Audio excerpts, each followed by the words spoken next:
और जी welcome back to another vlogs. और आज की इस वीडियो में हम लोग बात करने जा रहे हैं how Canada is using AI to process your visa applications. तो यार अब इस टेक्नोलॉजी को यूज़ करके क्या पॉजिटिव एंड नेगेटिव इंपैक्ट रहने वाला आपकी वीज़ा एप्लीकेशन पे, सक्सेस रेशो क्या रहेगा, वीज़ा आएगा नहीं आएगा, क्या प्रोसेसिंग टाइम रहेगा, उन सब चीज़ों के बारे में इस वीडियो में बात करेंगे। So not wasting much time, let's start the video.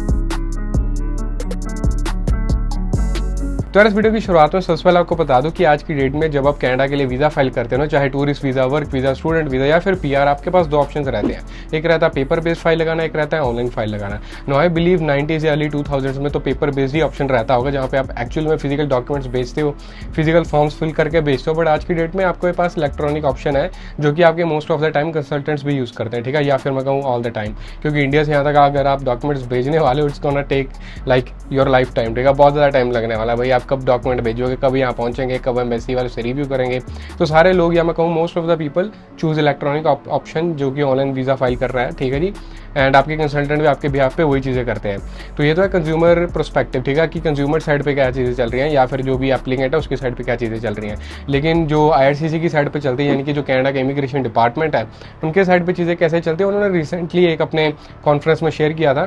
तो अभी उन्होंने बताया कि भाई रिसेंटली वो लोग अपनी टेक्नोलॉजिकल एडवांसमेंट्स कर रहे हैं ताकि वो जो वीज़ा एप्लीकेशन है जल्दी से जल्दी प्रोसेस कर सकें, उस पर जल्दी से जल्दी डिसीजन आए। अभी कुछ दिन पहले मैं पढ़ रहा था कि जो बैकलॉग चल रहा है IRCC के पास, वो है ओवर 2 मिलियन एप्लीकेशंस, या फिर नियर अबाउट 2 मिलियन एप्लीकेशन, यानी कि 20 लाख एप्लीकेशंस पेंडिंग में चल रही है। और उनके पास जो स्टाफ है वो है सिर्फ about 10,000 employees in immigration department of Canada.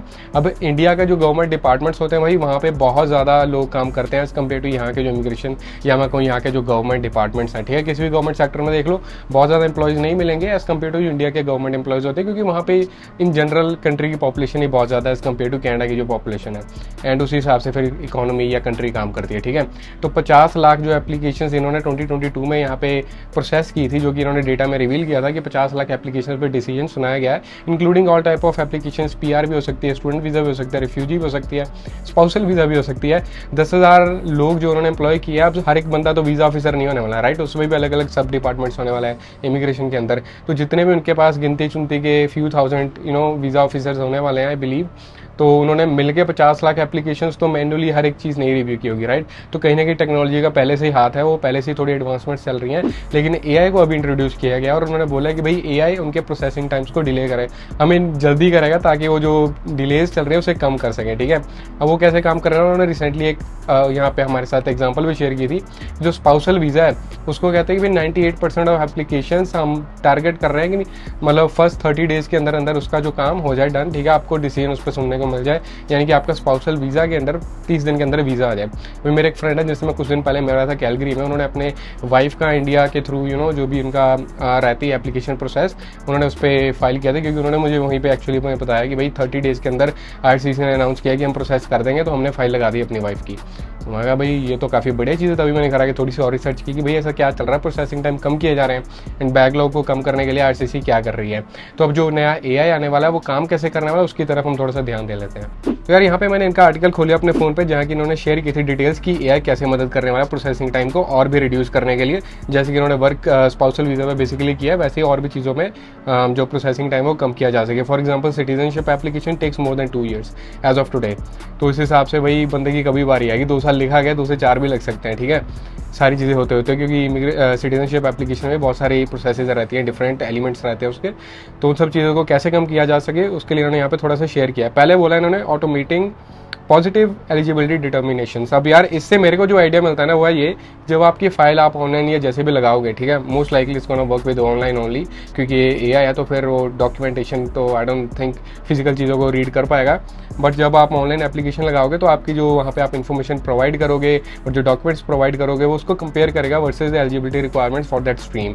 For example आपने स्टूडेंट वीज़ा अप्लाई किया है, तो स्टूडेंट वीज़ा में आपने जो इन्फॉर्मेशन भरी है कि मैंने 12वीं की है, मेरे इतने नंबर आए, मेरे को इस कॉलेज से ऑफर लेटर आ चुकी है, ये वो मैंने फीस वगैरह भर दी है, तो सब चीज़ों को कंपेयर करेगा वर्सेज जो एलिजिबिलिटी है उस स्ट्रीम के लिए, स्टूडेंट वीज़ा के लिए, कि आप क्वालिफाई करते हो कि नहीं, आप एलिजिबल हो कि नहीं। उसके बाद उस जो एप्लीकेशन पे एक वीज़ा ऑफिसर एक्चुअली में काम करना शुरू करेंगे, हर एक चीज़ चेक करेंगे कि भाई आप कैसे कैसे रिक्वायरमेंट्स फुलफिल कर रहे हो, क्या सपोर्टिंग डॉक्यूमेंट्स आपने अटैच किए हैं। उसके बाद उन्होंने शेयर किया भी distributing application between officers based on the characteristics of the application. अब यार आई बिलीव हर एक ऑफिसर हर एक टाइप की एप्लीकेशन पे तो काम नहीं करता होगा।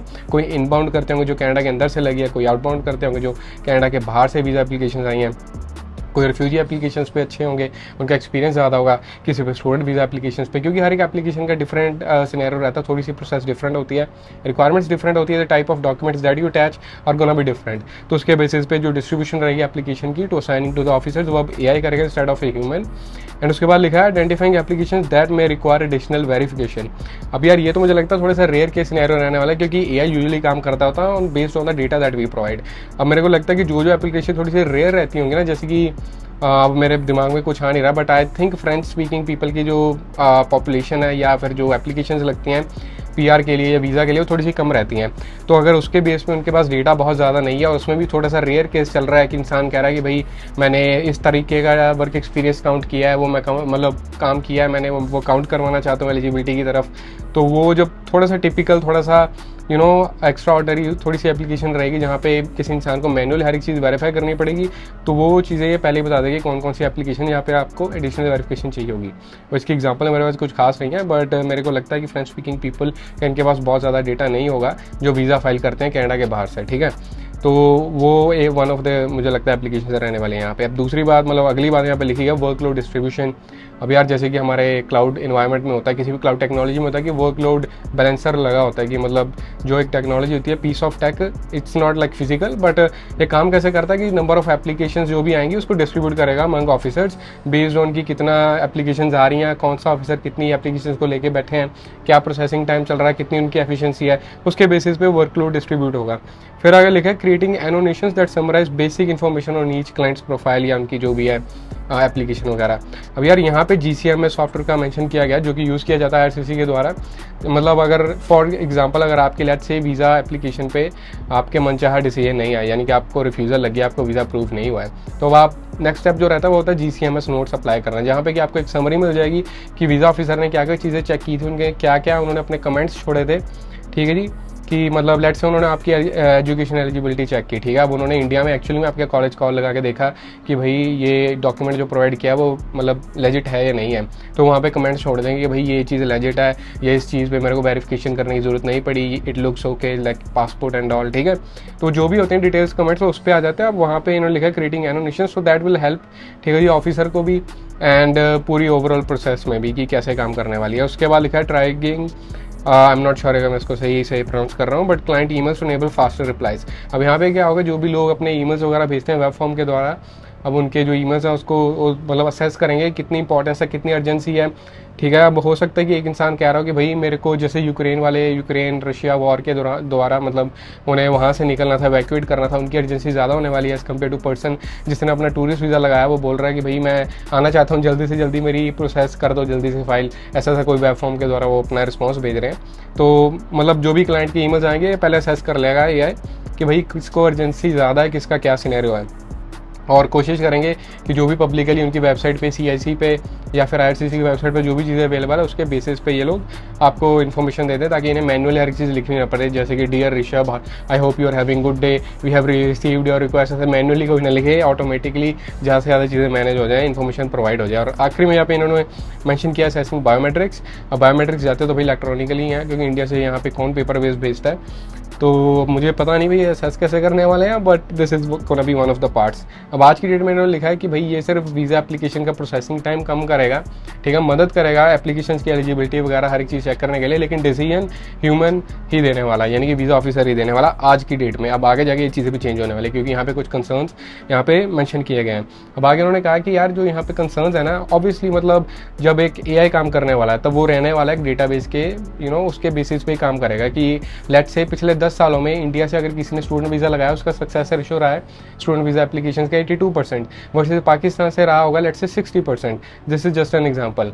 अब जो डेटाबेस पे चल रहे हैं उसे लगेगा कि भाई इंडिया से जितनी स्टूडेंट वीज़ा एप्लीकेशन आ रही हैं उस पर सक्सेस रेशो इतना है, तो अब उस हिसाब से वो उस एप्लीकेशन को देखेगा, एज कम्पेयर टू पाकिस्तान से एप्लीकेशन आएगी उसे थोड़ा सा डिफरेंटली हैंडल करेगा। This is one of the concerns that they have mentioned even in the article as well. और लोगों को भी रहने वाला है कि कहीं ना कहीं पार्शियलिटी ना हो जाए based on the historic data, ठीक है। हो सकता है कि भाई पहले चीज़ें और रही हों एप्लीकेंट्स को लेके, स्ट्रीम्स को लेके या कंट्रीज़ को लेके, अभी चीज़ें बदल गई हों, तो वो डेटा हिस्टोरिक डेटा के बेसिस पे डिसीजन नहीं आना चाहिए, everything should be handled based on individual to individual case. यहाँ पे कंसर्न रहा है, जो कि आज की डेट में नहीं होगा ज़्यादा। अब हो सकता है कि यार आने वाले टाइम में एक्चुअली में एआई थोड़ी सी मदद कर रहा हो, या फिर एक्चुअली में पूरे का पूरा डिसीजन ले रहा हो बेस्ड ऑन एप्लीकेशन, ठीक है, किसी बंदे ने अप्लाई किया है, लेकिन उन्होंने कहा कि भाई जो भी एल्गोरिथम्स हम आगे जाके लाने वाले हैं, ठीक है, इस प्रोसेस में मदद करने के लिए, इसे स्पीड अप करने के लिए, उसको पहले अच्छे से टेस्ट किया जाएगा बिफोर एक्चुअली इंप्लीमेंटिंग इट। क्योंकि जैसे मैंने एग्जांपल दिया है, अगर एक बंदे की स्टूडेंट वीज़ा एप्लीकेशन इंडिया से आई है versus student visa application Pakistan से आई है, it should not be handle differently based on historic data,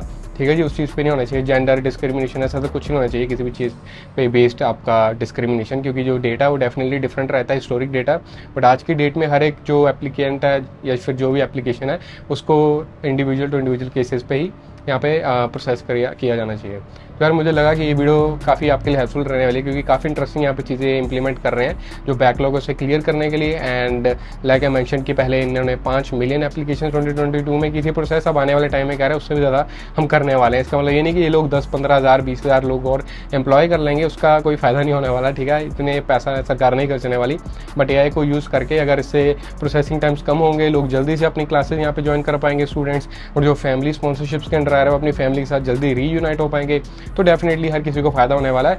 and we can just hope कि भाई इससे कोई डिसीजन मेकिंग प्रोसेस में ज़्यादा डिफरेंस ना आए, ठीक है, वो एक्चुअली में इंडिविजुअल टू इंडिविजुअल केस ही रहे। And AI should not be the one जो डिसीजन है यहाँ पे आपकी एप्लीकेशन का, स्ट्रिक्टली एलिजिबिलिटी वर्सेस आपने क्या इन्फॉर्मेशन प्रोवाइड की है। क्योंकि हो सकता है कभी कभी डॉक्यूमेंट अटैच करना रह जाए, अब जो इमिग्रेशन ऑफिसर हो वो सोचे कि भाई मैं इनसे एक बार कंफर्म कर लूँ कि भाई आपने डॉक्यूमेंट भेजा नहीं है या आपके पास है नहीं है, ठीक है, वर्सेस एआई जो सीधे बोल देगा रिफ्यूज़ कि भाई आपने डॉक्यूमेंट अटैच नहीं किया, मतलब आप ये रिक्वायरमेंट पूरी नहीं करते, आप एलिजिबिलिटी फुलफिल नहीं करते। This is just some of the concerns, but ऐसा कुछ आई होप नहीं होगा। एंड हर एक चीज़ अच्छे से टेस्ट की जाएगी बिफोर एक्चुअली इंप्लीमेंटिंग इट। तो आई होप कि यार आपको वीडियो अच्छी लगी हो, अगर अच्छी लगी हो कर देना लाइक शेयर सब्सक्राइब, जैसे आपको दिल करे। मिलते हैं किसी वीडियो में, तब तक के लिए टेक केयर।